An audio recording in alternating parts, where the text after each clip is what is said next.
Chapter 2, introduction to security market. बहुत easy chapter है और लोगों को बहुत इजी लगता भी है। बहुत से लोग चैप्टर को इवन एक बार रीड भी नहीं करते। जो स्टूडेंट्स हैं वो रीड नहीं करते। एक बार एटलीस्ट देख लो क्या लिखा है वहां पे। टेक्निकल वर्ड्स क्या है, मीन्स मार्केट में कितने ज्यादा टेक्निकल वर्ड्स हैं, उनकी मीनिंग क्या है, कहाँ पे यूज कर होता है। और मे बी बहुत बार ये चीजें होती है कि अपने को लगता है सिक्योरिटी मार्केट तो अपन जानते ही हैं, मीनिंग भी जानते हैं, फंक्शंस भी जानते हैं। ठीक है, तो इसको लोग स्किप कर देते हैं। डीमैट तो लोग जानते ही है, रीमैट भी जानते होंगे।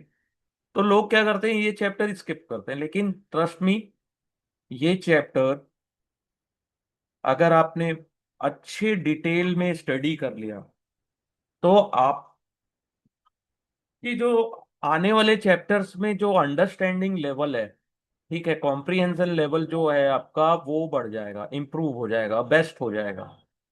एक एक लाइन पढ़ना है अपने को आप। ठीक है, स्किप नहीं कर सकते कोई पॉइंट। जो पॉइंट अपने को इंपॉर्टेंट लगता है एक एक लाइन पढ़ो, समझो है क्या चीज। ठीक है, क्योंकि देखिए, ये एक केवल और केवल एग्जाम पॉइंट ऑफ व्यू से मत सोचिए। आप सोचिए कि आप मार्केट में आने वाले समय में कुछ बड़ा करने वाले हो। ठीक है, कुछ बिग अचीवमेंट करने वाले, यानी कुछ बड़ा मिलने वाला, रिवॉर्ड आपको बड़ा चाहिए। ठीक है, इतनी मेहनत कर रहे हैं अपन। तो देखिए, बहुत सारे कोर्सेज भी मैं आपको एक बता रहा हूं कि इन्हीं ये इसी रिसर्च एनालिस्ट का अगर सिलेबस को मैं एक एक टॉपिक वाइज अगर रखूं तो बहुत से कोर्सेज भी हैं मार्केट में जो एक दिन के कोर्स के 5,000, कोई 10,000 लेता है। लेकिन अगर आपने इस वर्कबुक को कंप्लीट किया तो आपको समझ में आ जाएगा कि लोग कोर्स को सेल कैसे करते हैं। यानी कि किसी एक टॉपिक को उठा लिए, बेसिक है तो सिक्योर इंट्रोडक्शन को उठा लिए, वैल्यूएशन प्रिंसिपल है तो चैप्टर 11 12 जो है उसको उठा लिए। ठीक है, पीईपीएस के लिए 3 और 8 को उठाए एक, और अपना एक 2 घंटे का लोग कोर्स बना लेते हैं। अच्छी बात है, सीखने वहां भी मिलता है, लेकिन यहाँ कुछ डिटेल में मिलेगा। चलिए स्टार्ट करते हैं। तो इस चैप्टर का पहले ये जानना जरूरी है कि लर्निंग ऑब्जेक्टिव क्या है, मीनिंग क्या है सिक्योरिटी, इसका meaning of security, and function of security market, various kind of product in securities market, structure of security market, activity of security market participants, various security market transaction, demat and remat of securities. ठीक है, introduction to securities and securities market. तो securities क्या है ये जानना जरूरी है। Securities are transferable financial instrument और कॉन्ट्रैक्ट। ट्रांसफरेबल मीन्स आप सेल कर सकते हो मार्केट में, एक हाथ से दूसरे हाथ चला गया। That show evidence of indebtedness and ownership interest in asset in corporate entity. ठीक है, this include equity shares, preference share, debentures, bond and other such instrument. कौन इशू करता है? कंपनी, फिनेंशियल इंस्टीट्यूशंस और गवर्नमेंट। ये मोस्टली कंपनीज को पैसे की जरूरत होती है, फिनेंशियल इंस्टीट्यूशंस को और गवर्नमेंट को। They are purchase by investor who have money to invest. कौन खरीदता है? जिनके पास पैसे हैं इन्वेस्ट करने के लिए। आज के डेट में लोग लोन लेते हैं और स्टॉक में इन्वेस्टमेंट करते हैं, होता है ना। लेकिन यहाँ पे क्या लिखा है? Who have money to invest, जिसके पास पैसा इन्वेस्ट करने के लिए। ठीक है, security ownership allow investor to convert. Security ownership क्या है? इन्वेस्टर को अलाउ करती है कन्वर्ट देयर सेविंग मनी को फिनेंशियल असेट्स में, जो उन्हें रिटर्न प्रोवाइड करें। ठीक है, security allows borrower to raise money at cost. Objective of the issuer and investor are complementary. ठीक है, मीन्स इशूअर को चाहिए पैसा, इन्वेस्टर को चाहिए रिटर्न। ठीक है, दो ही चीजें होती है। ईश्वर को क्या चाहिए? मार्केट में पैसा मिल जाए कि वो बिजनेस करे और बड़े पैसे बनाए। ठीक है। उनके पास ज्यादा हमसे थॉट प्रोसेस रहता है, तो बोलते मार्केट से पैसे उठाते हैं। आप देखे होंगे आईपीओ ही आईपीओ आ रहा है अभी। ठीक है। तो दो टाइप से उठा सकते हैं पैसा।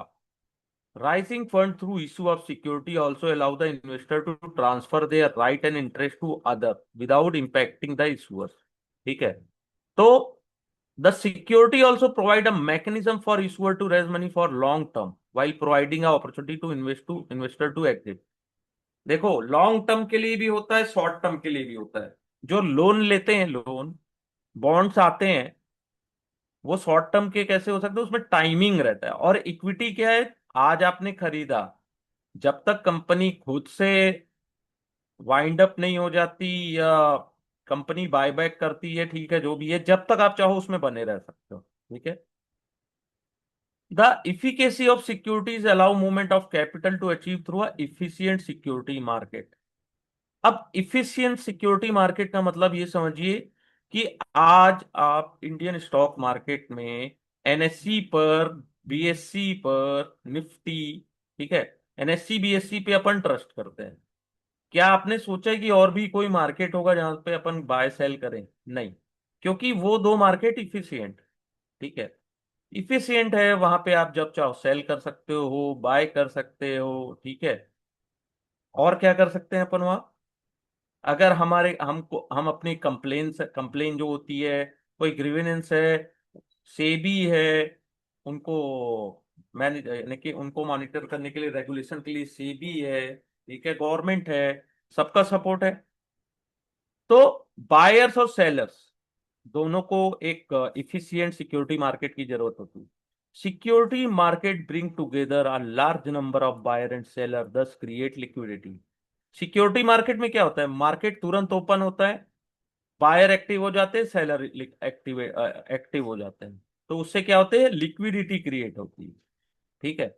आपको कहीं जाने की जरूरत नहीं है। अगर आपने स्टॉक खरीदे, आपको कहीं जाने की जरूरत पड़ती है क्या कि नहीं इसको लेकर मैं घूम रहा हूं?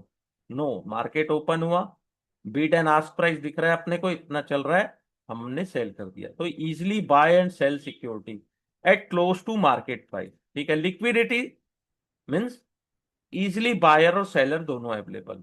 ठीक है। अब इन्वेस्टर क्या करते हैं? जो इन्वेस्टर होते हैं उनके पास आइडल या सरप्लस रिसोर्स होता है।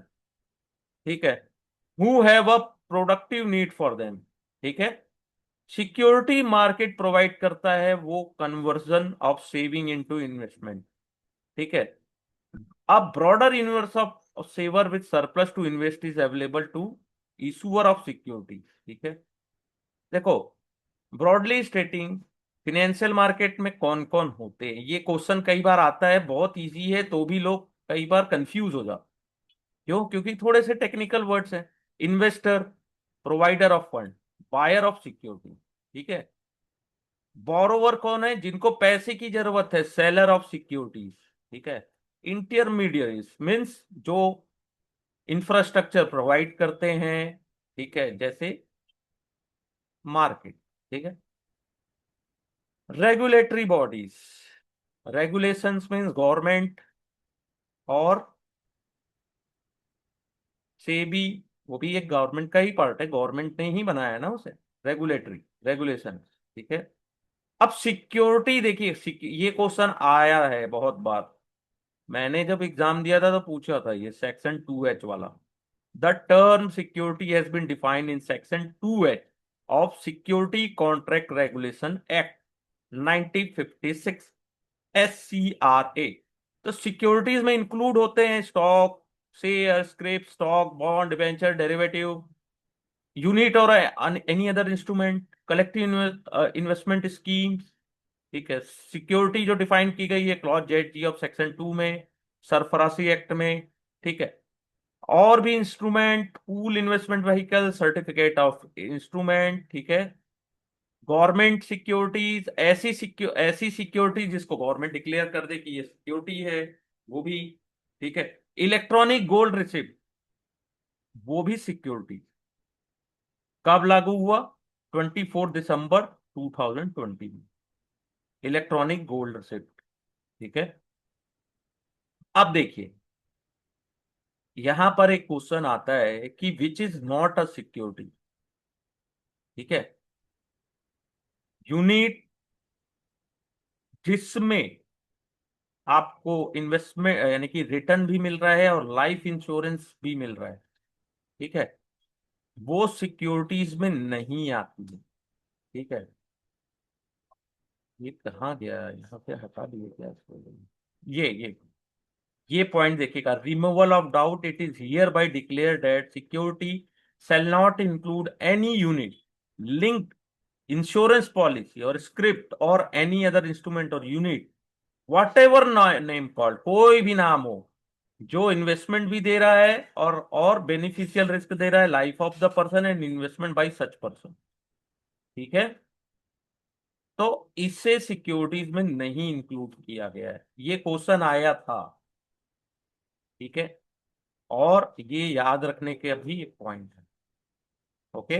बहुत इंपॉर्टेंट पॉइंट है। अब प्रोडक्ट एंड डेफिनेशन बहुत बहुत इजी है। इक्विटी शेयर, इससे भी क्वेश्चन कई बार आ चुके हैं, तो बस एक लाइन पढ़ना है, बन जाते हैं। इशूड कौन करता है? कंपनी और इशूअर। इन्वेस्टर कौन होते हैं? FPI, FII, DII.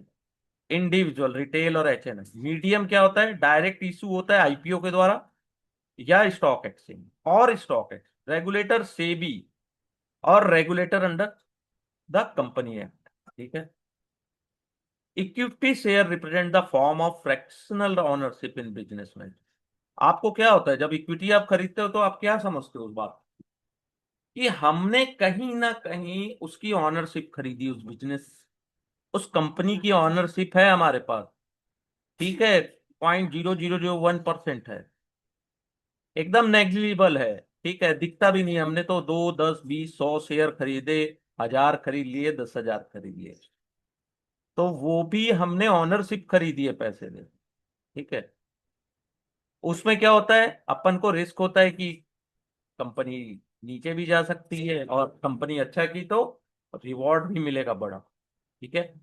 नेक्स्ट होता है debentures, bond and notes. Issued कौन करता है? Company, government, SPV and other issuer. Investor कौन है? Institutional and individual. मीडियम कौन है? Issuer and stock exchange. Debenture, bond and notes को कौन करता है रेगुलेशन? आरबीआई, सेबी और company act. Long term debt, debt debentures, bonds और नोट्स क्या है? Instrument debt for raising the long term debt. ठीक है। डिबेंचर आर आइदर अनसिक्योर्ड और सिक्योर्ड। सिक्योर्ड क्या होता है? Collateral support in nature. Means कि मैंने अगर बॉन्ड लिया तो मुझे सिक्योरिटी चाहिए, तो मैंने क्या किया है, उनकी जो कंपनीज की प्रॉपर्टीज है उसको ऐसा कोलेट्रल मैंने सपोर्ट ले लिया है। अनसिक्योर मीन्स नहीं लिया मैंने, कोई कोलेट्रल, कोई कुछ सपोर्ट नहीं है, गिरा तो खत्म, मिला तो ठीक है। होता है ना। आप, बहुत से कम लोगों को पता है कि बॉन्ड भी डिफॉल्ट करते हैं, बॉन्ड्स भी डिफॉल्ट करते हैं। ठीक है। और डिबेंचर्स एंड बॉन्ड कैसे होते हैं? Fully convertible, non convertible and partly convertible. This could be in domestic as well as in foreign currency. जो ये होते हैं डोमेस्टिक भी होते हैं और फॉरेन करेंसी में। फुल्ली कन्वर्टेबल मीन्स ये शेयर्स ऑर्डिनरी शेयर्स में कन्वर्ट हो जाते हैं। नॉन कन्वर्टेबल मीन्स ये नहीं होंगे चेंज। पार्शियली कन्वर्टेबल का क्या मतलब है? पार्शियली कन्वर्टेबल का क्या मतलब होता है? मीन्स आधे होंगे, आधे नहीं होंगे। ठीक है। Fully convertible debenture are fully convertible into ordinary share of the company. Term of conversion means आपको टर्म कब कन्वर्ट होगा, specify at the time of issue. Partially क्या होते हैं कि पार्शियली वो कन्वर्ट होते हैं, बाकी नहीं होते। ठीक है। जो रिमेनिंग जो कन्वर्ट हो गए, ठीक है, बाकी के नॉन कन्वर्टेबल होते हैं। ठीक है। नॉन कन्वर्टेबल आर प्योर डेप्ट, कोई फीचर नहीं है, केवल आपको पैसे मिलेंगे। एनसीडी आती है, आपको याद है NCD? Non convertible debenture.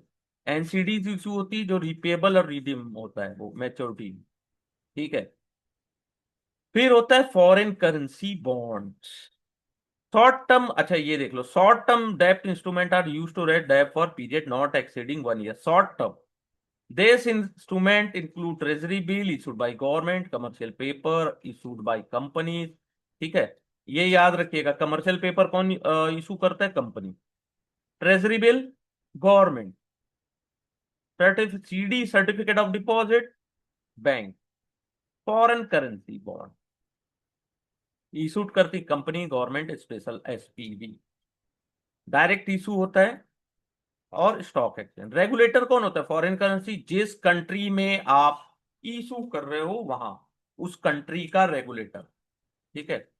Foreign currency bond क्या है? क्या बॉन्ड है? जिसकी करेंसी हमारे देश की होम कंट्री की करेंसी से डिफरेंट है। जैसे 2020 में दिल्ली इंटरनेशनल एयरपोर्ट, ठीक है, उसने इशू किया था USD bond. This could also have a feature of conversion into share if needed, जरूरी हुआ तो, बेस्ड ऑन प्रेफरेंस। ठीक है। कमर्स, देखिए अब एक क्वेश्चन आता है, company in emerging market prefer to issue bond in USD. क्यों? क्योंकि वो मेच्योर कंट्रीज है, डेवलप्ड कंट्रीज है, वहां पे इंटरेस्ट रेट लो होता है, बहुत कम होता है। ठीक है। लेकिन ये बॉन्ड, फॉरेन करेंसी रिस्क ज्यादा होता है इसमें, रिस्क टू इशूअर। क्योंकि फॉरेन करेंसी अगर एप्रिसिएट हो रही है, डॉलर एप्रिसिएट हो रहा है इंडियन करेंसी के अगेंस्ट, तो आपने बॉन्ड इशू किया यूएस में, तो आपको ज्यादा पैसे पेड करने होंगे। ठीक है। अब देखो, नेक्स्ट है external bond and masala. Company, government, SPV, institutional और इंडिविजुअल। ठीक है। इसको भी रेगुलेट करता है रिस्पेक्टिव कंट्री। एक्सटर्नल बॉन्ड्स को बोलते हैं euro bond, also refer as देश issued in currency that is different from currency of country in which it is issued. जैसे हम कुवैत में, जो लिखा हुआ एग्जांपल, कुवैत में यूएस डॉलर के डिनोमिनेशन वाले बॉन्ड्स इशू करते हैं। तो कुवैत का करेंसी क्या है? डिफरेंट है। कुवैत की दिनार, कुवैती दिनार। यूएस की डॉलर। कंपनी कौन है? इंडियन। इंडियन कंपनी कुवैत में यूएस डॉलर के डिनोमिनेशन की बॉन्ड इशू करती, तो वो एक्सटर्नल बॉन्ड हुआ। ठीक है, या मसाला बॉन्ड। ठीक है। सेम, अगर एक्सटर्नल बॉन्ड अगर इंडियन रुपीज में रिफर हो तो उसे बोलते हैं मसाला बॉन्ड। ठीक है। फर्स्ट टाइम मसाला बॉन्ड इशू किया था नवंबर 2014 में आईएफसी ने, लंदन स्टॉक एक्सचेंज में। ठीक है। Against, as against foreign currency bond create currency risk for the issuer in case of masala. Masala bond में क्या होता है? करेंसी रिस्क इन्वेस्टर को होता है। ठीक है।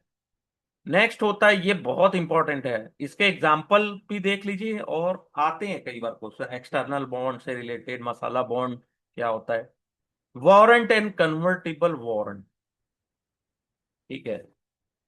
वारंट कौन इशू करता है? Option that entitle investor to buy equity share of issuer company after specified time at pre determined.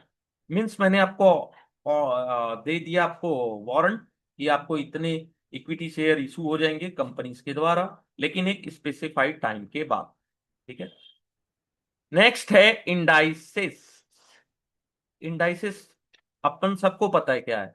Market index, Nifty, bank Nifty, ये वो दुनियादारी बहुत सारी है, लेकिन इसका रोल क्या है? ठीक है। अपन क्या करते हैं, एक मार्केट इंडेक्स क्या होता है? बेस्ट मार्केट इंडेक्स जो ट्रैक करता है market movement by using the price of specific number of share. ठीक है। निफ्टी 50, तो कितने हुए स्पेसिफिक नंबर ऑफ शेयर? 50। ठीक है। कितने हुए? 50। बीएससी में, सेंसेक्स में 30। तो स्पेसिफिक है, लेकिन कैसे? Most leading indices are weighted by market cap to take into account the fact that more number of share issued, greater number of portfolio in which they may be held। Stock जो include होते हैं index में, वो liquidity ज्यादा होती है। आपने कभी देखा है कि निफ्टी 50 के स्टॉक्स में लिक्विडिटी ना हो? ठीक है। तो ये क्या होता है कि अपने को रेप्लिकेट करने में, लो कॉस्ट में रेप्लिकेट हो जाता है कि अपन निफ्टी 50 के जितने शेयर्स हैं उसको अपन ने खरीद लिया, तो लो कॉस्ट में हम एक इंडेक्स को रेप्लिकेट कर सकते हैं। ठीक है। Narrow indices are usually made up of most active traded shares in exchange. ठीक है। पहला है NSC 50, S and P BSC, MSCI. ठीक है। इसको बोलते हैं metropolitan stock exchange of India limited. इसका फुल फॉर्म एक दो बार आया है। ठीक है। Nifty is composed of 50 most representative stock. इसमें 40 होते हैं एसएक्स 40 में, और बीएससी में 30। ठीक है। इंक्लूड कौन से शेयर्स होते हैं, ये भी एक क्वेश्चन बनता है, such as liquidity, availability of floating stock and size of market cap. ठीक है। देखिए, जो क्वेश्चंस आते हैं ना, अपन सोचते हैं बहुत डिफिकल्ट आते हैं, नो। कम से कम 50% जो क्वेश्चंस आते हैं बहुत इजी होते हैं। 50 क्वेश्चन 100 में 50 बहुत इजी होते हैं। ठीक है। कुछ कॉमन देखिए, आप वो है अपने ऊपर कि हम कितने सिंसियरली लेते हैं। तो some of common other common indices, Nifty next 50, Nifty 100, Nifty 500, BSC 100, BSC 500, mid cap, small cap. Sector wise भी होता है, banking, information technology, pharma, FMCG, है ना, निफ्टी एफएमसीजी, ये वो नाम रखते हैं। अब देखो, बहुत इंपॉर्टेंट पॉइंट है, मेजर यूजेस ऑफ इंडाइसेस। ये क्वेश्चन बहुत बहुत बहुत रिपीट होता है। इंडाइसेस का यूज क्या है? इंडाइसेस से अपन अपने रिटर्न को can give a comparison of return on investment in stock market as oppose to asset class such as gold and debt. ठीक है। अपने कंपनी का कंपैरिजन कर सकते हैं परफॉर्मेंस को। Active equity fund, portfolio, stock market index can be benchmark. ठीक है। अपन को देखना है कि साल भर में हमारा पोर्टफोलियो कितना रिटर्न दिया और स्टॉक इंडेक्स कितना रिटर्न दिया। ठीक है। इकोनॉमी और सेक्टर ऑफ इकोनॉमी कैसा कर रही है उस कंट्री में, वो भी इंडिकेट करता है। रियल टाइम सेंटीमेंट पता चलता है, ग्रीन है तो मार्केट अच्छा कर रही है, रेड है तो सामने दिख जाता है अपने को। ठीक है। और indices are underline for index fund, index future and option. ठीक है। इजी, एनी क्वेश्चंस यहां तक?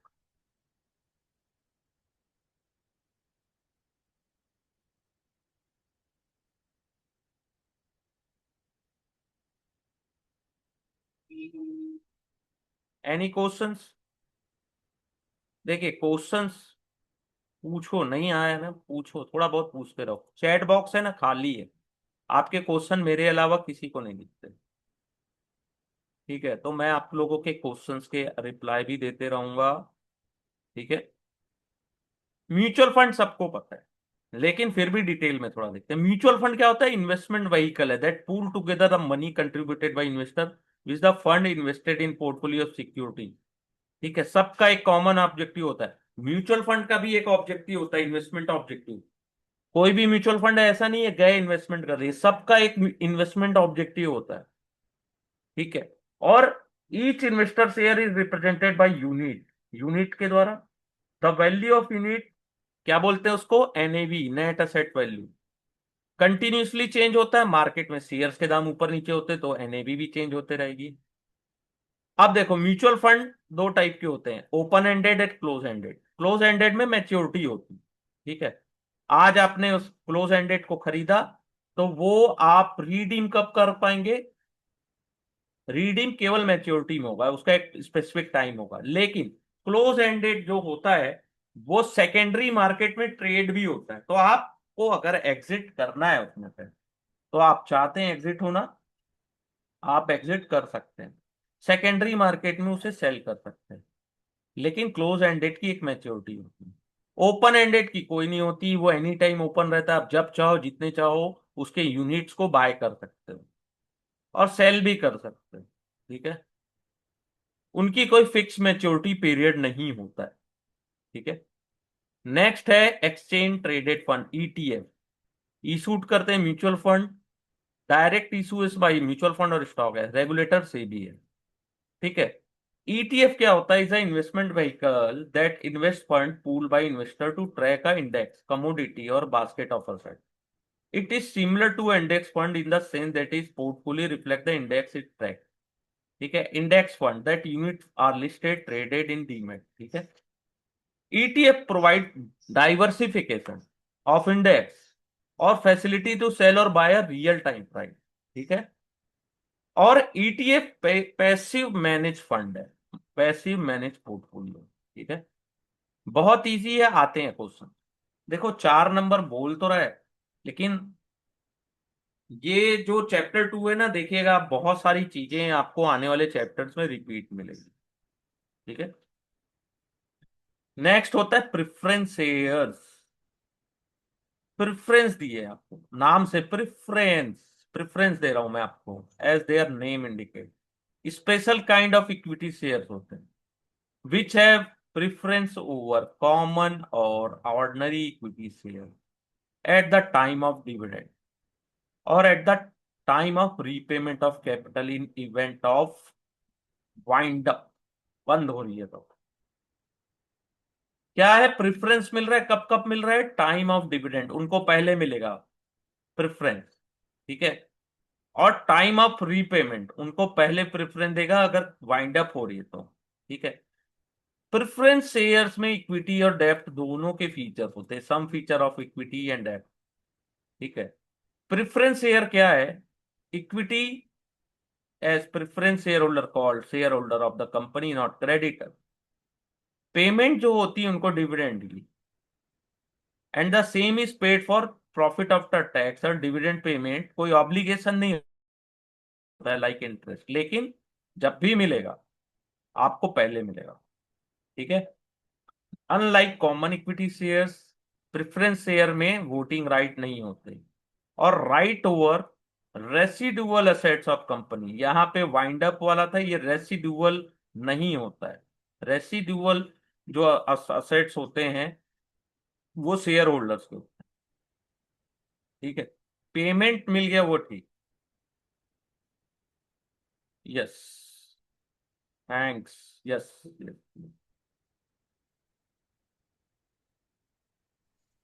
Sir yes. इसमें डिविडेंड, इसमें मतलब डिविडेंड या इंटरेस्ट भी मिलता है क्या प्रीफरेंस शेयर्स इंटरेस्ट के नहीं ऊपर? मिलता, डिविडेंड मिलता है, लेकिन वो जरूरी नहीं है। अगर कंपनी देगी तो आपको पहले मिलेगा, प्रेफरेंस आपको पहले है। बोलते हैं ना, मैं आपको प्रेफरेंस दे रहा हूँ, प्रेफरेंस मीन्स मैं आपको इंपॉर्टेंट दे रहा हूँ, इंपॉर्टेंस दे रहा ये हूँ। सर ये लेकिन डिबेंचर्स लिखा है तो मैं तो नहीं, इक्विटी प्रेफरेंस इंटरेस्ट मिल। प्रेफरेंस नहीं नहीं, कहाँ डिबेंचर लिखा है, ये यहाँ डेप्ट देखिए, इंस्ट्रूमेंट लिखा है ना सर, ये जैसे प्रीमियम प्रेफरेंस प्रीफरेंस। शेयर्स। तो डेप्ट, हाँ। डेप्ट इंस्ट्रूमेंट का क्या मतलब है इसमें, आपको डिविडेंड पेमेंट में डिविडेंड नहीं मिल रहा है, ठीक है। ये हम्म। जो डिविडेंड है वो आपको पहले मिल रहा है। एज अ क्रेडिटर आप नहीं, इक्विटी एज अ प्रेफरेंस क्यों दे रहे हो, क्योंकि वो ऑनरशिप मिल रही है आपको, ठीक है, क्रेडिटर नहीं हुआ, ठीक है। Payment to term as dividend, dividend में ऑब्लिगेशन नहीं है, लेकिन आपको पहले मिलेगा। जो ऑर्डिनरी शेयर होल्डर्स होते हैं ना, उनसे पहले आपको मिलेगा। और अगर कंपनी वाइंड अप होती है ना, तो रेसिडुअल असेट्स होते हैं ना, वो उसमें आपको राइट नहीं मिल रहा है, और आपको वोटिंग राइट भी नहीं मिल रहा है, ठीक है। प्रिफरेंस शेयर में डेप्ट इंस्ट्रूमेंट क्या होता है, क्योंकि ये pre determined rate of dividend देते हैं, ठीक है। और एनी डिविडेंड जो कॉमन इक्विटी शेयर्स को मिलता है उससे पहले मिलता है, इसलिए इसमें डेप्ट के फीचर। और यहां से क्वेश्चन बनते हैं सर, आपने बहुत सही किया क्वेश्चन करके। Sir clear sir? Yes sir. या, ओके, ठीक है। तो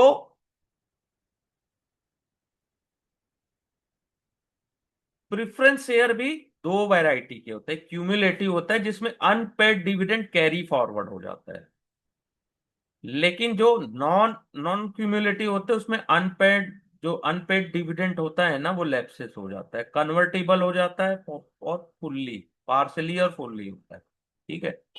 कन्वर्टेबल डिवेंचर्स क्या होते हैं, आता है क्वेश्चन, कन्वर्टेबल, कन्वर्ट हो जाते हैं, ठीक है। आपने लिया था डेप्ट, इसमें भी फीचर्स होते हैं बोथ डेप्ट एंड इक्विटी दोनों के, क्योंकि जब मैंने खरीदा तो वो डेप्ट था, तो मैं मुझे इंटरेस्ट मिलता था उसमें, कूपन, ठीक है। लेकिन जब कन्वर्ट हो गया तो मुझे इक्विटी शेयर्स में जो कैपिटल एप्रिसिएशन मिला वो मिला मुझे। ठीक है। तो फुल्ली कन्वर्टेबल होते हैं एफसीडी, जिसकी entire face value of debenture is converted into equity shares. पूरा पूरा डेप्ट आपका शेयर्स में कन्वर्ट हो गया पार्सली में। कुछ पोर्शन डिबेंचर्स रहा, कुछ कुछ क्या हुआ, इक्विटी में कन्वर्ट हो गया। ऑप्शनली है कि आप चाहो, एक ओसीडी होता है जिसमें ऑप्शन हो, आप चाहो तो कन्वर्ट कर लो, नहीं चाहते हो मत करो। ठीक है। तो ये ऐसा क्या है, the issuer specify the detail of conversion at time of making the issue, date on which और बिफोर विच कन्वर्सेशन कन्वर्जन में बी मेड। आपको समय डेट दिया गया रहेगा कि इस डेट को कन्वर्ट होगा। Rate of ratio of conversion, कि कितने शेयर्स मिलेंगे पर इंस्ट्रूमेंट। आपने डेप लिया 1000 रुपीज का, तो 1000 रुपीज का एक बॉन्ड खरीदा आपने, ठीक है, जिसकी फेस वैल्यू 1000। तो उसके में कितने शेयर्स मिलेंगे। ठीक है। प्राइस, किस प्राइस पे आपको अलॉट होगा। और वो जनरली डिस्काउंट प्राइस पे ही अलॉट होता है। डिस्काउंट मीन्स 100 रुपए शेयर का प्राइस चल रहा है, मे भी हो सकता है आपको 80 में मिले, 70 में मिले, 90 में, तो जो डिफरेंस अमाउंट है वो आपका प्रॉफिट हो गया। ठीक है। प्रपोर्शन ऑफ डिवेंचर जो कन्वर्ट होने वाले, कितने प्रपोर्शन। आपने 100 लिए तो आधे चेंज होंगे कि पूरे चेंज होंगे। इसमें जितने लोग ऐसे कन्वर्जन वाले इंस्ट्रूमेंट पे इन्वेस्ट करते हैं, उनको पता होता है कि हम डेप्ट इंस्ट्रूमेंट तो ले रहे हैं, उसमें कूपन रेट जो इंटरेस्ट रेट रहता है वो लो रहता है, कम रहता है। क्यों पता है? क्योंकि इसमें जो इन्वेस्टर रहते हैं वो कूपन रेट के लिए नहीं आए रहते। वो तो कूपन ठीक है मिल रहा है, लेकिन जो कन्वर्ट होने के बाद कैपिटल एप्रिसिएशन इक्विटी में मिलेगा, उसके लिए आए रहते हैं। ठीक है।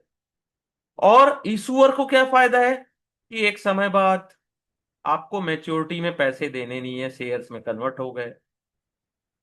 ठीक है, रीपेमेंट हो गया। ठीक है। लेकिन इसका डिसएडवांटेज क्या है, फ्रेश शेयर्स इशूड होते हैं, उसके कारण एग्जिस्टिंग शेयर होल्डर्स के जो वो रहते हैं ना स्टेक, वो डाइल्यूट हो जाता है। ठीक है। Proportion holding of existing share holder fall हो जाता है। ठीक है। कन्वर्टेबल में दोनों का रहता है, आपको पता है, इक्विटी एंड डेप्ट दोनों का। कूपन मिलता है इनिशियल स्टेज में, बाद में जब नेसेंट स्टेज आता है तो वो शेयर में कन्वर्ट हो जाता है। तो आपको appreciation in the value of shares ये मिलता है। इजी है। नेक्स्ट है आईडीआर, जीडीआर और एडीआर। बहुत बहुत इजी है ये। इसको डिपॉजिटरी रिसिप्ट बोलते हैं। ये financial instrument that represent share of foreign company, means foreign company के शेयर्स हैं। These depository DRs issued in local market and denominated in local currency। ADR सुना होगा आपने, जीडीआर में भी सुना होगा आपने। The process of issuing DR क्या है, कैसे इशूड होता है, ये बहुत इंपॉर्टेंट है, हमेशा क्वेश्चन आता है ये, इसको याद रखिएगा। तो कंपनी और investor deliver a specific quantity of equity share to a bank. क्या होता है कि कंपनी इशू करती, investor deliver a specific quantity of equity share to a bank. ठीक है। और बैंक क्या करती है, उस सिक्योरिटी को कस्टोडियन के अकाउंट में प्लेस कर देती है जहां की कंपनी डोमिसाइल्ड है, और वो बैंक इशू करती है डीआर से। ठीक है। Against such share to investor in overseas market. ठीक है। अगर कोई कंपनी ऐसा करती है, जो आप सिक्योरिटीज को डिलीवर करती है, उसे बोलते हैं स्पॉन्सर्ड डिपॉजिटरी रिसिप्ट। और वो स्टॉक मार्केट में लिस्टेड भी होता है जहां पे मिलता है। ठीक है। डीआरस को लिस्टेड करने के लिए आपको comply with the listing requirement से करना पड़ेगा, ठीक है। वहां जो इस कंट्री में आप इशू कर रहे हो उनकी क्या रूल रेगुलेशन है उसको फॉलो करना, ठीक है। अगर ये शेयर्स कॉमन इन्वेस्टर बैंक को डिलीवर करता है तो वो अनस्पॉन्सर कहलाता है, ठीक है। अनस्पॉन्सर्ड डीआरस मार्केट में ट्रेड नहीं होते, वो ट्रेड होते हैं ओटीसी में, क्योंकि वहां पे रेगुलेशन ज्यादा नहीं होता है। डीआरस की टू वे फंजिबिलिटी होती है, subject to regulation provision of country involve, ठीक है। This means share can be bought in local market and converted into DR to be traded in foreign market, ठीक है। DRs can be bought and converted into underlying share which are traded on domestic stock market. Indian companies को allow है कि foreign to raise foreign currency resource in the form of issue of ordinary equity share through depository receipt. Foreign company अगर India में आके equity capital race करती है तो उसको बोलते हैं आईडीआर, ठीक है, आईडीआर बोलते हैं, ठीक है। सेबी ने लेट डाउन किया है गाइडलाइन कंपनीज के लिए, आईडीआर्स के लिए, ठीक है। इसमें 1 ईयर का लॉक इन भी होता है कि 1 साल तक आप कन्वर्ट नहीं कर सकते इसको शेयर्स में। और आईडीआर में केवल रेसिडेंट इंडियन इन्वेस्टर ही ट्रेड करते हैं या बाय करते हैं। अवेलेबिलिटी किसके लिए? आईडीआर केवल रेसिडेंशियल इंडियन के लिए, हमारे लिए नहीं है, ठीक है।